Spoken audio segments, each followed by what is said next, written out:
Les tensions entre l'Iran et Israël atteignent des sommets historiques, exacerbés par une série d'attaques aériennes, de missiles et de drones. Dans ce contexte, l'Iran a déployé des systèmes de défense aérienne avancés autour de ses sites nucléaires stratégiques, tout en révélant un nouveau complexe souterrain de missiles, surnommé « Volcan dormant ». Ce développement militaire s'inscrit dans une stratégie de dissuasion face aux menaces répétées des États-Unis et d'Israël, qui évoquent des frappes préventives contre les installations nucléaires iraniennes. Les images diffusées par les médias iraniens montrent des composants du système de défense Khordad 15, capables d'intercepter plusieurs types de menaces, y compris des drones et des missiles de croisière.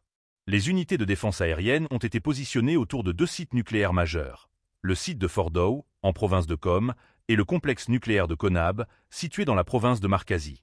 Ce déploiement vise à simuler la défense contre des frappes aériennes et des attaques de missiles, une réponse directe aux menaces perçues.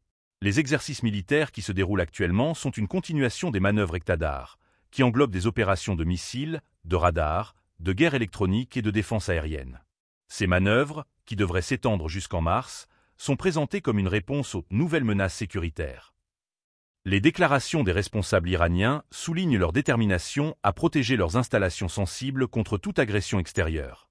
La révélation du nouveau complexe de missiles a également suscité des réactions. Surnommé « Volcan dormant », ce site est creusé profondément dans les montagnes, offrant une protection contre les frappes ennemies. Les images diffusées montrent des officiers militaires inspectant des missiles tout en marchant sur des drapeaux israéliens et américains peints au sol, symbolisant la défiance envers ces nations. Ce complexe, qui reste en grande partie secret, illustre les capacités militaires croissantes de l'Iran, qui revendique la production d'une gamme d'armements sophistiqués. L'Iran a déjà démontré sa capacité à frapper des cibles israéliennes, comme en témoigne l'attaque d'octobre, où des missiles ont été lancés en réponse à des provocations. Cette volonté d'atteindre des installations sensibles en Israël reflète une stratégie d'intimidation et de démonstration de force, visant à dissuader d'éventuelles actions militaires.